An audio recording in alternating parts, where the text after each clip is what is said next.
En 2025, la donne a changé. Le marché de la location courte durée est devenu de plus en plus complexe. Et pourtant, chaque jour, des centaines d'entrepreneurs malins trouvent comment en tirer profit. Mieux encore, ils bâtissent de véritables business dans l'immobilier sans posséder de biens et sans emprunt bancaire. Prenons l'exemple de David. Ancien directeur commercial, il avait un salaire confortable et une carrière en or. Bref, tout ce que beaucoup considèrent comme une réussite. Mais quelque chose clochait. Un matin, il prend une décision radicale.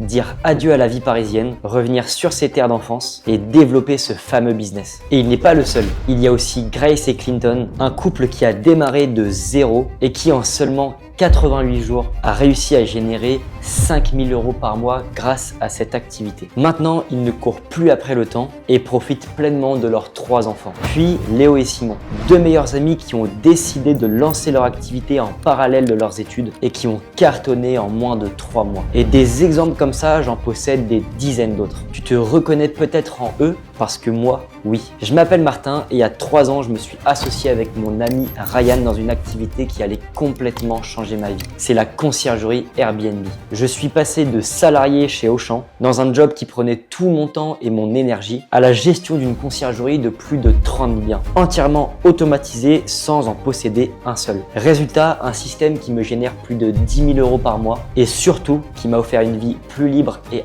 alignée avec mes aspirations. Dans cette vidéo, je vais te dévoiler les 7 étapes précises pour que tu puisses toi aussi suivre le même chemin et obtenir les mêmes résultats. D'ailleurs, tu y trouveras une stratégie clé en main que mes équipes vont mettre en place pour toi afin que tu puisses trouver tes premiers clients sans aucun effort. Alors reste bien jusqu'à la fin de cette vidéo. Tout d'abord, qu'est-ce qu'une conciergerie? Avant que je te dévoile ma méthode complète pour développer ce business, il faut d'abord comprendre ce que c'est réellement. Et pour bien saisir ce qu'est une conciergerie, il faut dans un premier temps saisir les problèmes des investisseurs. Leur principale difficulté, c'est choisir entre la location longue durée et la location courte durée. Mais concrètement, qu'est-ce qu'ils recherchent? Ils veulent éviter les contraintes de la location longue durée, comme par exemple les loyers impayés, le fait que leur bien soit beaucoup moins liquide, qui peut se revendre beaucoup moins facilement. Mais ils veulent aussi maximiser leurs recettes locatives, c'est-à-dire gagner le plus d'argent possible en travaillant le moins possible. Et il faut savoir en France qu'il y a 3 700 000 résidences secondaires. Beaucoup de propriétaires se retrouvent avec des biens qui sont vides toute l'année et ils doivent quand même payer les frais et les taxes sur leur appartement ou sur leur maison. Et eux, qu'est-ce qu'ils cherchent? Rentabiliser leur résidence secondaire en la mettant en location quand ils ne sont pas sur place et éviter les gestions fastidieuses avec le ménage, le linge, les entrées et les sorties. Et d'un autre côté, la demande en location courte durée n'a jamais été aussi forte. Elle est portée par plein de tendances majeures comme par exemple l'essor du tourisme en France parce que c'est le premier pays touristique du monde. Par le boom du télétravail, il y a énormément de personnes qui peuvent travailler maintenant derrière leur ordi, peu importe où est-ce qu'ils sont situés. Et par les différents déplacements professionnels parce qu'il y a énormément de personnes qui vont travailler en déplacement dû notamment à la mondialisation. Et les voyageurs aujourd'hui préfèrent beaucoup plus l'authenticité et préfèrent louer des Airbnb plutôt qu'aller à l'hôtel. Cette demande est en forte croissance et crée une véritable opportunité pour ceux qui savent offrir des services de gestion efficaces et de qualité. Le business de conciergerie est un business d'intermédiaire et ça fait partie des business les plus rentables du monde. Il n'y a qu'à regarder ce que font des géants comme Airbnb, comme Uber, comme Blablacar. C'est des entreprises qui valent des milliards et pourtant ils ne possèdent pas d'actifs, ils sont simplement l'intermédiaire entre le producteur et le consommateur, exactement comme une conciergerie Airbnb. Parce que la conciergerie est le parfait intermédiaire entre le propriétaire, il gagne plus grâce à la location courte durée et n'a pas besoin de gérer les contraintes. Et pour le locataire qui va bénéficier d'un séjour fluide, agréable et vraiment un séjour de qualité. C'est un modèle ultra rentable parce que tu n'as pas besoin d'acheter de biens et tu vas te rémunérer à hauteur de 20% des revenus locatifs des appartements que tu vas avoir en gestion. Et concrètement, d'après l'INSEE, un appartement moyen en France pour une conciergerie génère en moyenne 400 € par mois. Donc si tu as 5 biens, ça te fait 2 000 € par mois. Si tu as 10 biens, ça te fait 4 000 € par mois. Et si tu as 25 biens, ça te fait 10 000 € par mois. Mais tu peux générer bien plus avec des logements d'exception. Prenons l'exemple de Chloé. Elle possède une conciergerie Airbnb de luxe et gère des villas qui lui rapportent parfois jusqu'à 2 100 € par mois pour un seul logement. Et je vais démonter dès maintenant une idée reçue que la plupart des personnes se font de la conciergerie il faut soi-disant avoir la carte G. C'est complètement faux. La carte G, c'est uniquement obligatoire pour gérer les transactions immobilières pour les personnes qui vont encaisser les revenus pour les propriétaires. La conciergerie aujourd'hui n'encaisse pas les revenus des propriétaires, elle ne crée pas de baux de location, elle propose uniquement des services de gestion pour gérer la location pour les locataires, donc il n'y a pas du tout besoin d'avoir la carte G en France pour faire de la conciergerie Airbnb. Résultat, n'importe qui peut créer son business de conciergerie Airbnb sans diplôme et sans restrictions légales lourdes, à condition de bien structurer son activité, et c'est ce qu'on va voir maintenant. La première étape pour développer son business de conciergerie Airbnb, c'est de faire une étude de marché. On va dans un premier temps étudier l'offre, c'est-à-dire les conciergeries qui vont être présents sur ton secteur, pour voir le nombre de concurrents, pour voir leur niveau d'expansion et pour voir si eux prennent encore des biens en location courte durée, s'ils ne sont pas surmenés par la demande qu'il y a sur le secteur. Et donc pour ça, on va faire un benchmark, c'est-à-dire qu'on va aller sur Google, on va marquer conciergerie plus nom de la ville et on va regarder directement leur site web, on va les contacter pour faire de la veille concurrentielle et on va ainsi analyser les services qu'ils proposent, leurs méthodes de rémunération, leurs forces et leurs faiblesses. D'un autre côté, on va étudier la demande, donc tous les biens qui sont présents en location courte durée sur ton secteur. Donc on va aller lister directement le nombre de biens et ce que va générer en moyenne un bien par an sur ton secteur. Parce que comme tu vas prendre un pourcentage sur les recettes locatives, plus les recettes locatives d'un appartement en moyenne seront élevées, plus tu vas pouvoir te rémunérer. Donc la demande va dépendre positivement du nombre de biens qui sont présents en location courte durée et ce que tu vas générer avec les biens présents vont dépendre positivement des recettes locatives en moyenne générées par les biens. Tu vas pouvoir aller cibler un secteur qui va se trouver à 30 minutes voire grand maximum 1 heure de chez toi et donc tu vas aller cibler des villes où il y a beaucoup de biens en location courte durée et où les concurrents ont vraiment beaucoup de faiblesses, où il y a peu de concurrents par rapport à la demande. Pour pouvoir lister les biens qui sont présents en location courte durée, tu vas pouvoir directement aller sur AirDNA qui est un logiciel qui va référencer tous les biens qui sont présents et donc une fois cela fait, tu vas pouvoir diviser le nombre de biens présents en location courte durée par le nombre de conciergeries pour avoir un ratio et en général un bon secteur, c'est un secteur où on sait qu'on peut avoir 150 biens pour une conciergerie. À savoir aujourd'hui qu'en France, la demande pour les services de conciergerie, donc les biens qui sont présents, sont bien plus conséquents que l'offre, donc les conciergeries qui sont présentes.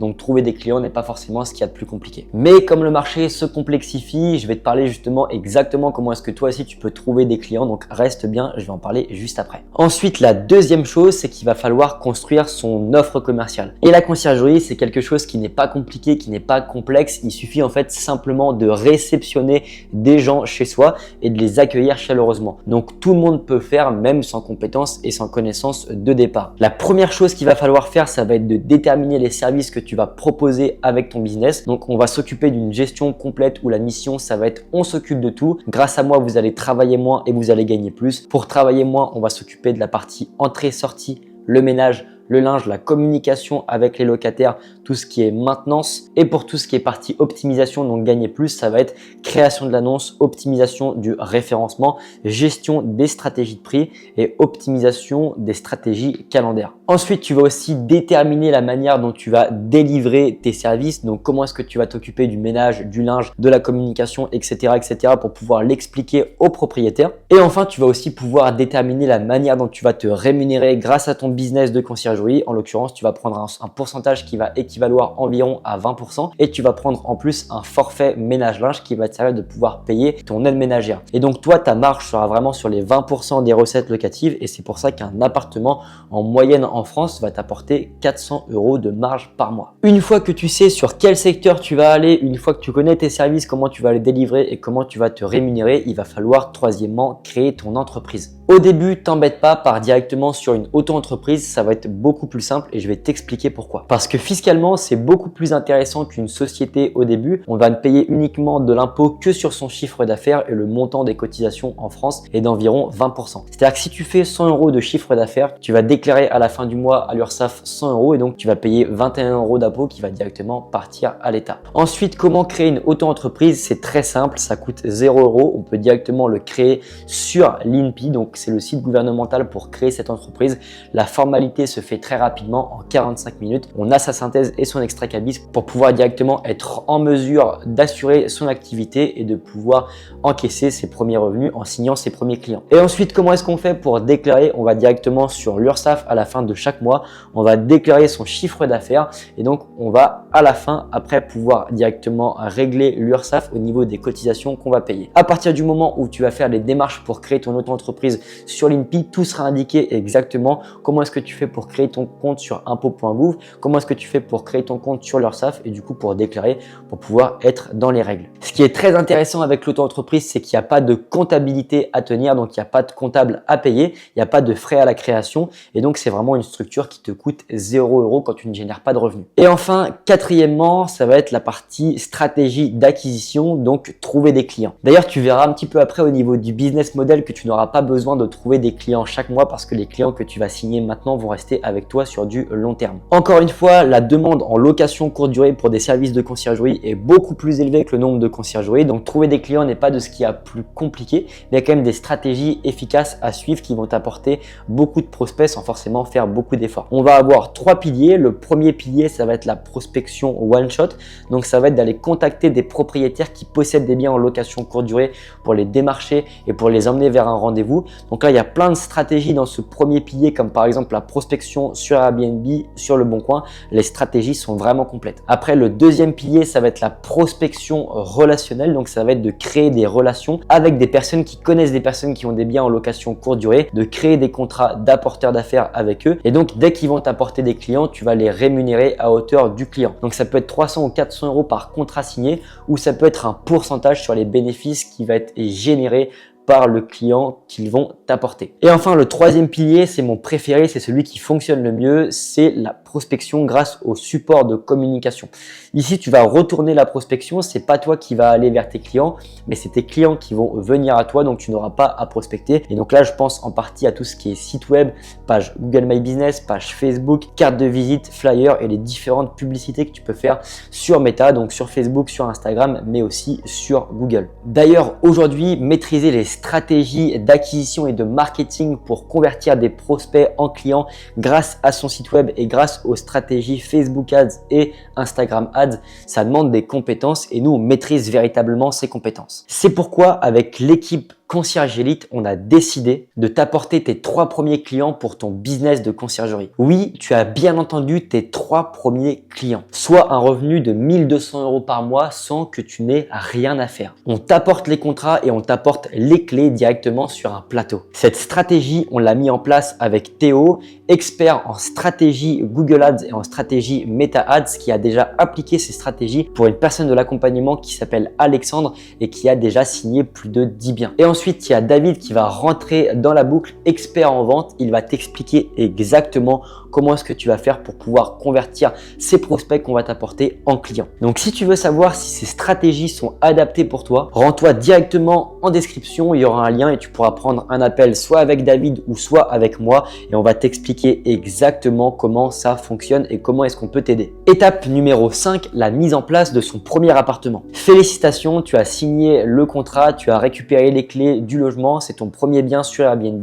Maintenant, il va falloir le mettre en place directement sur les plateformes de réservation, Airbnb et Booking, mais aussi sur les différents logiciels comme par exemple Bets24 et PassPass, mais aussi Pricelabs pour pouvoir appliquer les stratégies de prix qui sont vraiment optimisées. L'objectif ici sur la mise en place, ça va être de réfléchir à comment est-ce que je peux mettre en place des process sur Airbnb et Booking qui vont me permettre de pouvoir travailler le moins possible tout en faisant en sorte que mes locataires et mes propriétaires soient le plus satisfaits possible en mettant de bons commentaires. Et donc là directement tu vas mettre en place tous les process, automatiser les entrées et sorties grâce aux boîtes à clés, le ménage, le linge, etc.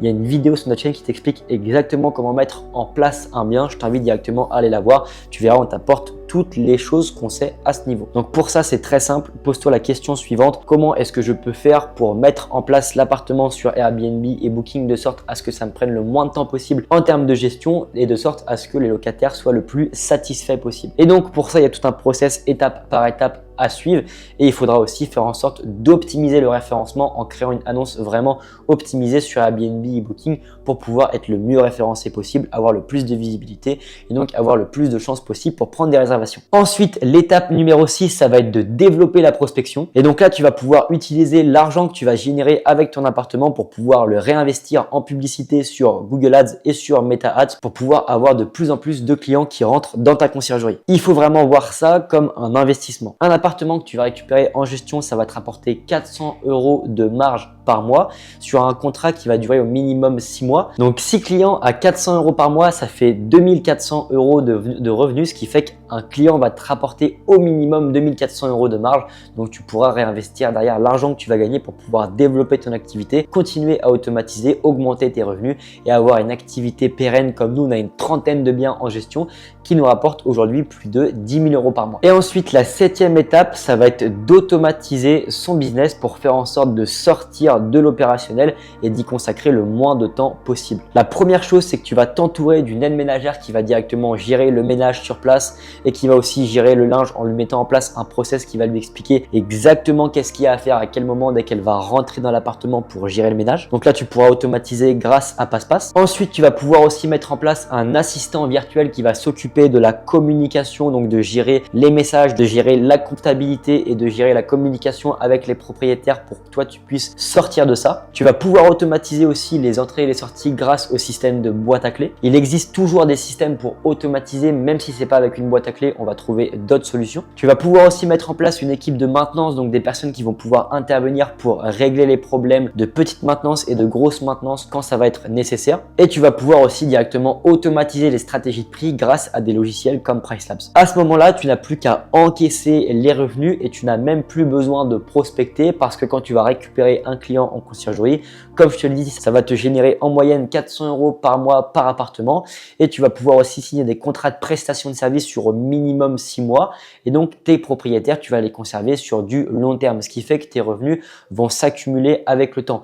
À partir du moment où tu as rentré 25 clients et que tu génères 10 000 € par mois, si tu as ces 25 clients en juin et que tu fais des bons services, il n'y a pas de raison pour qu'en juillet, en août et en septembre, tu aies encore ces clients en gestion. Et c'est ça qui est véritablement magique parce qu'on peut créer des revenus récurrents, on peut complètement automatiser. Et à titre d'exemple, aujourd'hui, on a une trentaine de biens en gestion et on consacre en termes de temps moins d'1 heure de gestion par semaine tellement on a poussé les automatisations à leur maximum. Voilà, tu as maintenant toutes les cartes en main. Si tu es resté jusqu'ici, c'est que le business de conciergerie t'intéresse et toi aussi tu souhaites développer des revenus récurrents dans l'immobilier sans être propriétaire. Sache qu'on peut t'apporter tes 3 premiers clients clés en main, soit 1 200 € par mois sans que tu aies besoin de prospecter. Avec mon équipe, on va s'occuper de tout, donc on va t'accompagner dans la création de ton business de conciergerie. On va paramétrer les stratégies d'acquisition sur Google Ads et sur Meta Ads. On va t'aider à closer tes propriétaires et on va t'aider à mettre en place les biens directement dans ton business de conciergerie. Honnêtement, c'est très simple. Si tu souhaites aller plus loin, prends directement un appel en description, soit avec David et avec Ryan. Et si tu es véritablement prêt à te lancer, je peux t'assurer que ton business de conciergerie va te rapporter 1 200 € par mois au grand minimum dans les 90 prochains jours.